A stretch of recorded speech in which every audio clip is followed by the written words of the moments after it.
Ya, beri dulu kemuliaan buat Tuhan Yesus. Nah, baik Bapak Ibu, mari kita buka dulu Alkitab kita.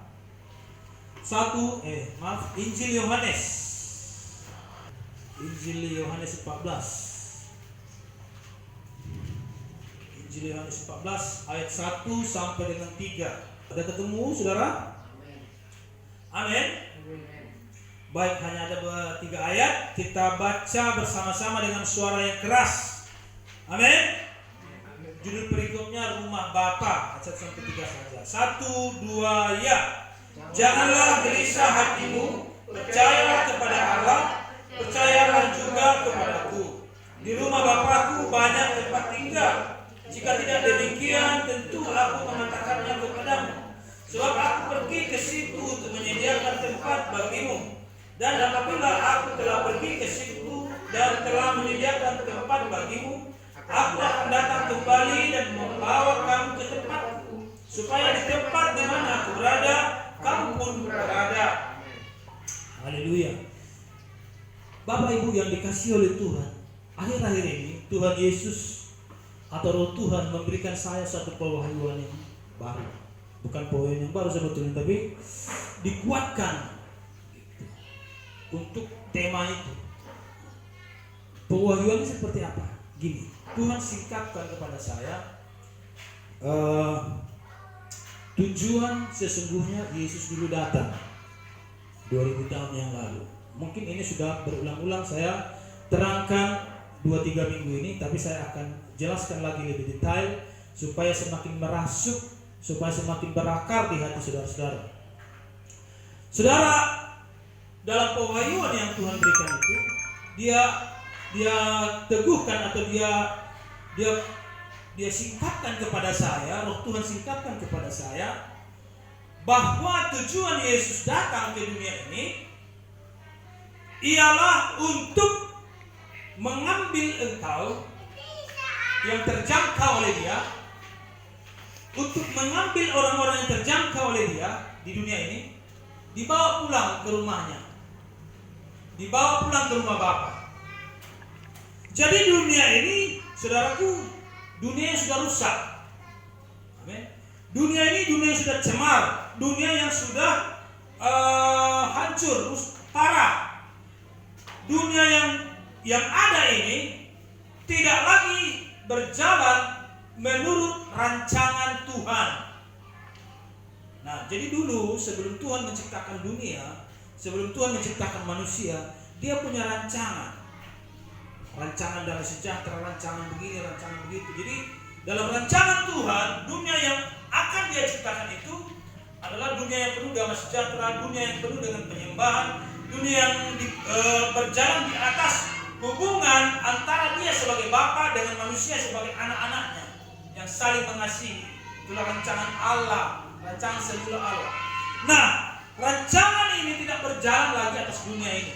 Jadi dunia ini sudah rusak. Bisa dipahami? Dunia ini sudah rusak. Lalu Yesus datang ke dalam dunia yang rusak ini. Nah, tujuan kedatangan Yesus datang ke dunia ini apa, saudaraku? Yaitu untuk menjangkaumu, dan jika engkau terjangkau, untuk membawamu pulang. Bisa dipahami? Itulah tujuan Yesus datang, untuk membawamu keluar dari dunia ini, dunia yang rusak ini, dibawa pulang ke surga, ke rumahnya, supaya di mana dia berada, di situ engkau berada. Itulah tujuan Yesus. Jadi Yesus datang, Bapak Ibu, untuk itu. Inilah sebetulnya dasar dari, seharusnya menjadi dasar dari kerohanian semua orang Kristen. Inilah yang seharusnya menjadi dasar. Inilah yang seharusnya menjadi fondasi semua pengajaran. Sayangnya, saudaraku, 2 generasi terakhir ini kekristenan berubah, berbelok, menyimpang tujuannya, menyimpang arahnya. 2-3 generasi terakhir ini, kekristenan saat ini itu menuju kepada yang namanya pengejaran berkat. Seolah-olah Yesus datang ke dunia ini untuk mengubah saudara dari miskin menjadi kaya. Seolah-olah itu. Dan di atas fondasi yang salah ini, kekristenan diajarkan bahwa Yesus akan memberkatimu, bahwa Yesus akan begini, bahwa engkau masa depanmu begini, masa depanmu. Semua tentang engkau diberkati secara material di dunia ini. Itu sekarang dasar dari kekristenan yang diajarkan di mana-mana. Jadi mereka mengubah generasi kekristenan 2-3 generasi ini mengubah tujuan dari kedatangan Kristus untuk membawa engkau keluar dari dunia menuju surga kepada seolah-olah tujuan Yesus ialah datang untuk menjadikan engkau dari miskin menjadi kaya.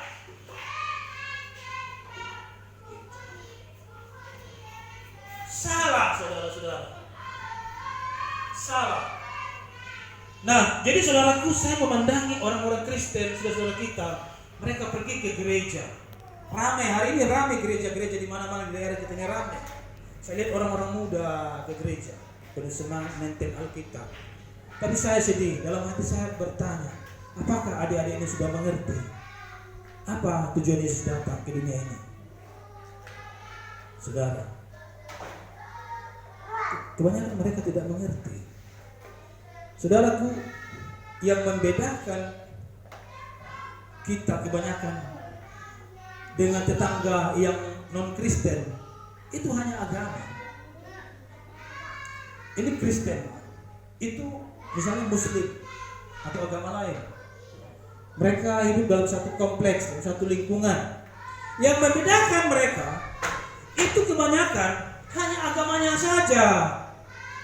Yang itu Kristen kalau hari Minggu pergi ke gereja, berdandan cantik, pakai baju baru, pakai perhiasan segala macam, rambutnya dikepang-kepangkan atau diribonding segala macam, lalu berangkat.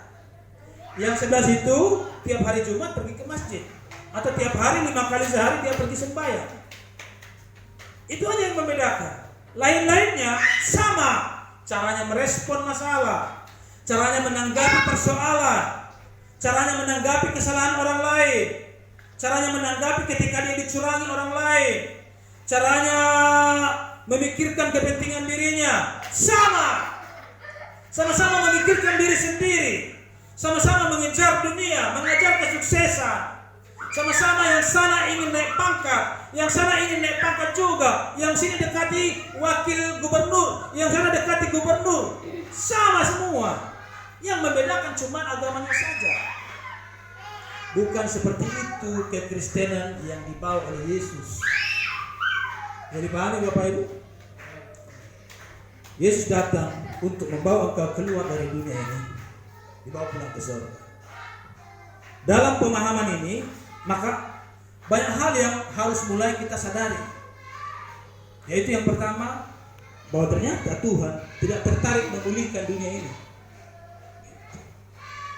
Saya dapatkan ini, Tuhan tidak tertarik memulihkan dunia. Tidak tertarik. Yang Tuhan akan lakukan menghancurkan dunia ini dan menciptakan dunia yang baru. Bumi yang baru. Jadi Tuhan akan ada kiamat istilahnya. Dunia ini akan digulung, akan dihancurkan dan semua angkasa lainnya akan digulung.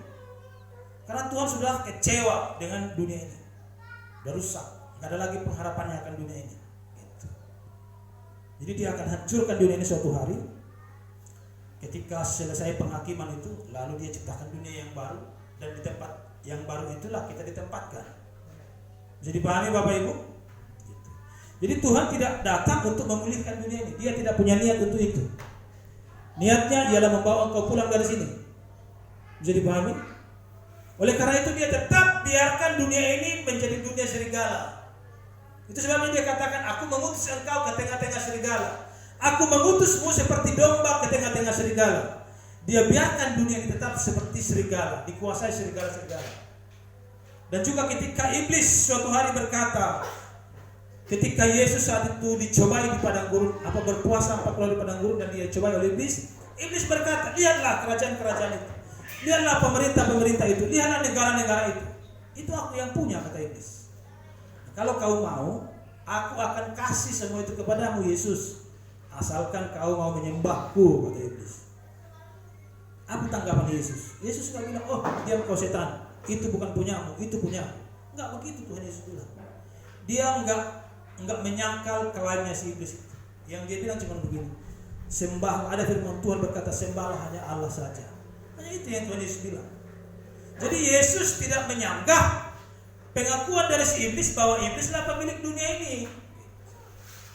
Itu menandakan bahwa Yesus tidak punya niat untuk membuat dunia ini pulih seperti rancangannya dulu. Yang dia lakukan ialah menyelamatkan manusia yang mau mendengar dia, yang terjangkau oleh dia, lalu dibawa pulang, dibawa keluar dari sini. Oleh karena itu Bapak Ibu, saudara harus paham bahwa Tuhan bahwa dunia ini bukan lagi habitat kita yang sesungguhnya. Bisa dipahami? Dunia ini bukan habitatmu lagi yang sesungguhnya, bukan lingkungan kita lagi yang sesungguhnya. Bukan. Kita di sini sudah menjadi orang asing. Alkitab berkata, pernah mungkin Bapak Ibu baca, kita adalah orang asing di bumi ini, di dunia ini. Bisa dipahami Bapak Ibu? Katakan dulu bersama saya, kita adalah orang asing. Kita adalah orang asing. Kita adalah orang asing. Kita adalah orang asing. Karena itu tujuan kita ke rumah kita, ke surga Bapa, ke rumah Bapa. Amin. Tujuan hidup kita harus ke sana. Bukan dunia ini lagi tujuan hidup kita.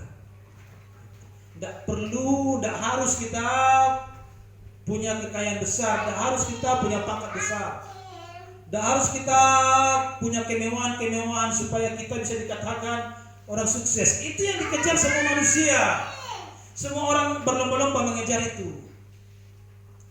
Tidak perlu itu, saudara-saudara. Tidak perlu kita paksa. Yang penting kita hidup bisa makan dan cukup. Seperti ajaran Tuhan Yesus, berikanlah kami makanan kami yang secukupnya. Cukup, jangan berkekurangan lah. Gitu. Jangan berkekurangan. Jadi kita diberkati Tuhan dengan berkecukupan saja. Cukup. Tapi jangan cukupnya jadi beda pengertiannya ya. Ada orang-orang kan bilang begini, ketika saya mau makan, uangnya cukup. Ketika saya mau nginap di hotel, uangnya cukup. Ketika saya mau beli kereta, uangnya cukup. Ketika saya mau beli mobil, uangnya cukup. Ketika saya mau beli rumah yang besar, uangnya cukup. Ketika saya mau beli pabrik, uangnya cukup. Bukan begitu, itu namanya bukan cukup. Itu namanya kaya. Ya kan? Boleh sih kaya, boleh. Kita boleh kaya, tapi dengar, orang kaya kebanyakan pikirannya tertuju kepada urusan-urusannya itu, bisnisnya. Orang kaya kebanyakan tersita hatinya, pikirannya kepada bisnisnya, bukan lagi kepada surga. Begitu. Yang harus kita wariskan kepada anak kita, anak cucu kita adalah iman. Amin. Bukan dunia, iman. Karena kita adalah orang asing di dunia ini. Jadi kita sebagai orang asing sedang menunggu jemputan pulang, Bapak Ibu. Perhatikan ayatnya. Yohanes tadi. Ini adalah tujuan Yesus, Bapak Ibu. Jangan gelisah hatimu, percayalah kepada Allah, percayalah juga kepadaku. Di rumah Bapakku banyak tempat tinggal. Jika tidak demikian, tentu aku mengatakannya kepadamu. Sebab aku pergi ke situ untuk menyediakan tempat bagimu. Dan apabila aku telah pergi ke situ dan telah menyediakan tempat bagimu, aku akan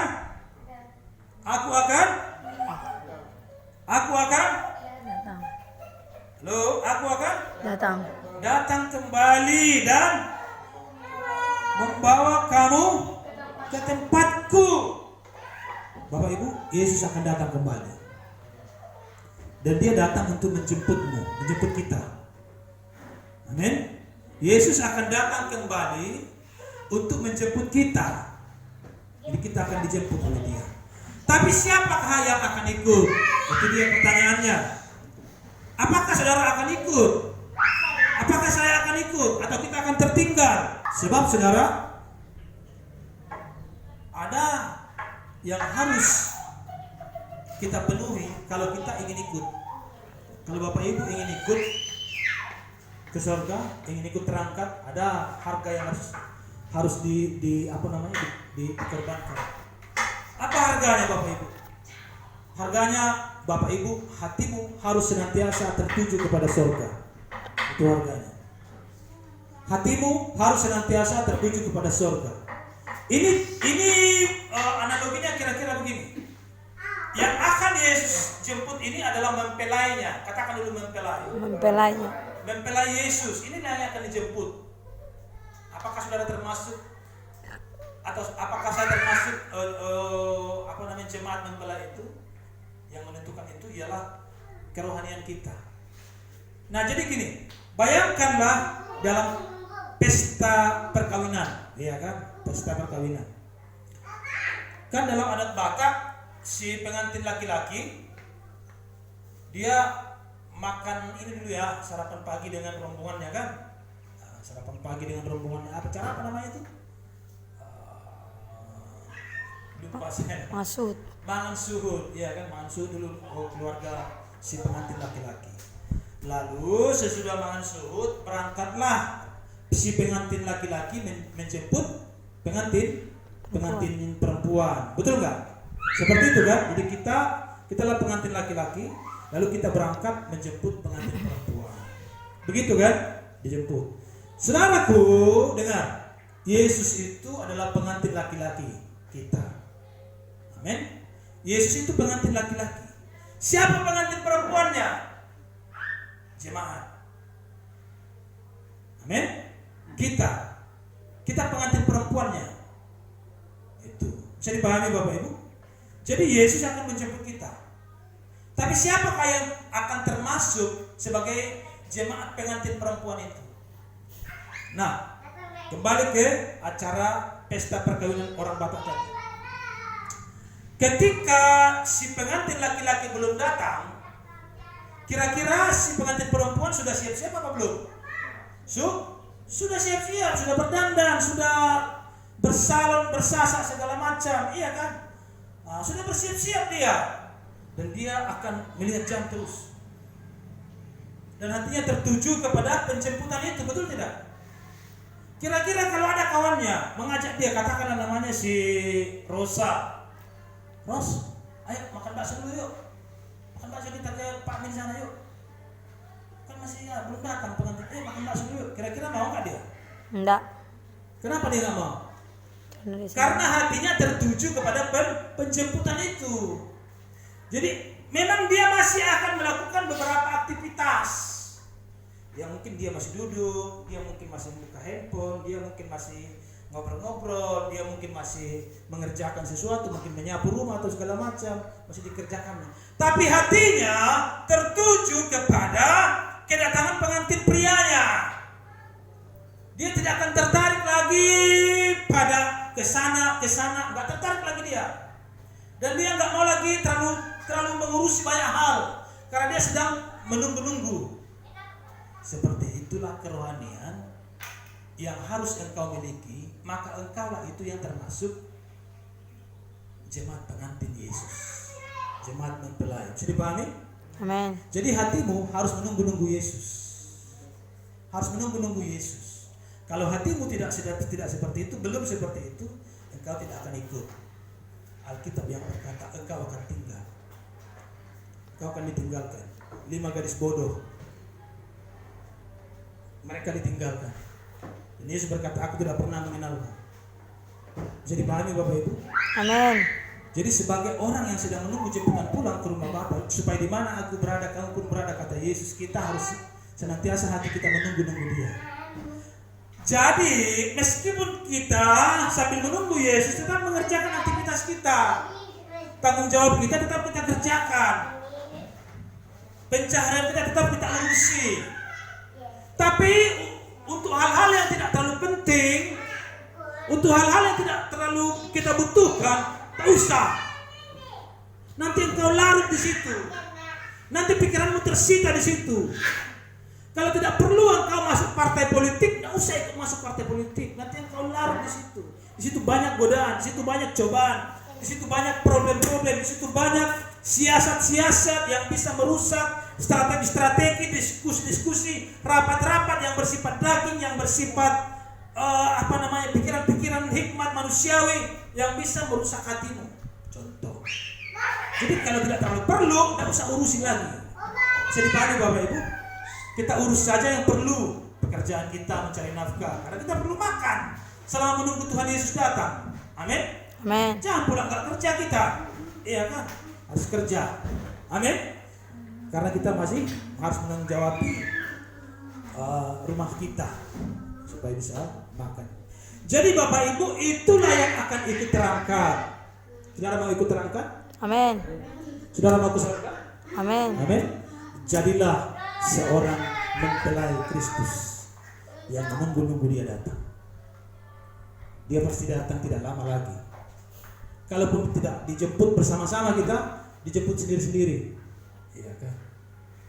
Kita kan tidak tahu kapan Tuhan Yesus datang menjemput kita bersama-sama atau menjemput sendiri-sendiri. Atau naporjo dua. Entah sahanya di luar, iya kan? Entah bapak ibunya di luar, entah bersama-samanya kita. Kan seperti itu. Itulah kekristenan. Nah, di atas itulah kita merenungkan kekristenan kita. Di atas ajaran ini. Nah, kemudian Bapak Ibu, dalam masa tunggu ini, jangan takut engkau disertai. Jadi ada Immanuel, ada janji penyertaan Tuhan atas saudara dan saya. Jadi selama masa tunggu ini kita disertai Tuhan. Sebelum dia datang secara fisik, dia menyertai kita dengan rohnya dan melalui malaikat-malaikat Tuhan. Seperti tadi disaksikan oleh Pak Limbong. Amin Bapak Ibu. Amin. Karena itu enggak perlu khawatir akan apapun juga. Jangan khawatirkan hidupmu. Amin. Amin. Kalau kau punya masalah, percayakan kepada Yesus yang sedang kau tunggu itu, kepada mempelaimu itu. Kalau kita punya masalah, percayakan, serahkan sama Dia. Semakin engkau khawatir, semakin engkau peras pikiranmu, semakin engkau peras hatimu, semakin buruk situasi itu. Percaya. Semakin engkau khawatir, semakin buruk situasi itu. Tapi kalau engkau lepaskan kepada Yesus, Tuhan Yesus, aku tidak mau diributkan, aku tidak mau dipusingkan oleh persoalan itu, supaya hatiku tetap tertuju kepadamu, maka aku serahkan semua itu kepadamu. Tuhan, urusilah. Aku mau hatiku memuji-muji Engkau saja. Aku mau hatiku tertaut kepadamu saja. Aku tidak sanggup lagi Tuhan mengurus itu, Engkaulah yang mengurusnya. Percaya sama saya, Tuhan pasti urus. Saya sudah berkali-kali membuktikan itu. Tapi jangan karena malas kita mengurusinya, iya kan?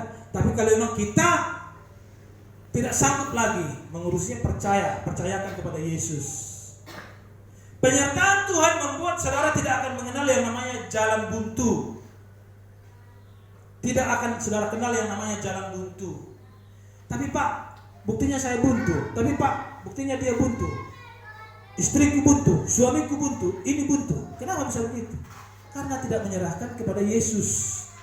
Dan juga tolong cek hidupnya, tolong cek hidupmu. Apakah engkau sudah menunggu-nunggu Tuhan? Apakah hidupmu sudah engkau bersihkan dari segala kecemaran dunia, dari segala kecemaran daging di hadapan Tuhan? Maka ketika engkau sudah tinggal dalam Kristus itulah namanya tinggal dalam Kristus. Apapun yang engkau minta itu akan diberikan. Ketika engkau mengetok, pintu dibukakan. Bisa dipahami Bapak Ibu? Amin. Jadi Tuhan menyertai saudara dan saya. Amin. Jangan khawatir akan apapun juga. Serahkan khawatirmu kepada Tuhan. Tuhan. Dia pasti menolong kita dalam segala hal Bapak Ibu. Baik dalam perkara-perkara kecil maupun dalam perkara-perkara besar, Dia menyertai kita. Dan Tuhan Yesus tidak pernah meninggalkanmu. Sedetik pun tidak. Kemanapun engkau pergi, Yesus ada di situ. Kemanapun saya melangkah, Yesus ada bersama saya. Bisa dipahami? Amin. Ini harus engkau ingat. Ingatkan dalam pikiranmu, kemanapun saya pergi, kemanapun saya melangkah, Yesus bersama saya. Katakan dulu, kemanapun saya pergi, Yesus bersama saya. Yesus bersama saya. Kalau engkau mengingat ini, engkau tidak akan pergi ke tempat yang aneh-aneh lagi. Betul tidak? Karena kalau kita tetap pergi ke tempat yang aneh ini, kita pasti malu sama Tuhan yang sebelah kita. Iya kan? Kita harus ingat, Yesus kemanapun saya pergi, Yesus bersama saya. Ya kan? Apapun yang sedang saya kerjakan, Yesus bersama saya. Betul tidak? Amin. Jadi saat kita nonton TV contohnya, ingat Yesus bersamamu. Jadi ketika ada di situ lewat film-film yang kurang bagus, yang tidak sopan, engkau harus malu. Malu sama siapa? Sama Yesus. Yesus di sebelahmu. Amin. Amin. Meskipun engkau tidak melihat dia, tapi engkau harus ingat dia di sebelahmu. Dia bersamamu. Matikan, lewatkan, ganti channel. Ada Yesus di sini. Juga ketika kita berbuat baik kepada orang, mungkin orang itu nunduk-nunduk, bilang terima kasih kepadamu. Tidak usah nikmati, jangan terima pujian itu. Tidak usah nikmati puji-pujiannya. Lakukan kebaikan tapi jangan nikmati pujiannya. Pak, kalau bukan karena Bapak saya sudah begini. Ya. Gitu aja udah, gak usah nikmati. Kenapa? Karena ada Yesus di sebelah kita. Dia yang layak menerima semua Pujian. Udah lain, biasa saja itu. Boleh penting, kalau penting bilang sama dia, jangan bilang begitu sama aku. Nggak enak aku sama Tuhan, di sebelahku dia yang harus kau puji. Gitu. Immanuel, katakan dulu Immanuel. Amin. Tuhan bersamamu. Amin. Selama masa tunggu itu. Amin, saudara. Amin. Pun kemanapun dia ada bersama kita. Bahkan ketika engkau masak di dapur, Yesus di situ. Kadang-kadang kau lupa di mana naruh garam. Di dia ada garam. Di mana garam? Tanya aja sama Tuhan Yesus, ibu-ibu. Tuhan, di mana kemarin garam? Lupa aku Tuhan. Nanti Tuhan tunjukkan. Itu. Amin. Amin. Percayai Immanuel. Amin. Ada 2 poin yang saya bagikan hari ini. Pertama, jadilah mempelai Kristus yang sedang menunggu-nunggu jemputannya. Hanya inilah yang akan diangkat, hanya ini yang akan dibawa, lainnya ditinggalkan. Yang tidak seperti itu ditinggalkan. Dan dengar, mayoritas orang Kristen, saya sedih mengatakan ini, hampir 100% orang Kristen akan ditinggalkan. Sangat sedikit yang akan dibawa pulang. Karena sangat sedikit yang benar-benar terpikir-pikir sama Yesus, menunggu-nunggu Yesus. Lainnya apa? Larut dengan dunia. Lainnya mengejar dunia. Sayang sekali. Nah, oleh karena itu kita perlu mengajar orang lebih banyak. Bisa dipahami? Amin. Gereja memang penuh, tapi bukan itu yang menyelamatkan. Tapi bagaimanakah kita menunggu-nunggu Tuhan? Jadilah memiliki hati seorang mempelai yang menunggu jemputan dari mempelai prianya. Itu yang pertama. Yang kedua, selama masa penantian ini engkau disertai oleh Tuhan. Dia selalu menyertaimu. Amin, Bapak Ibu. Amin. Demikian firman Tuhan yang saya ajarkan siang hari ini. Tuhan Yesus memberkati kita.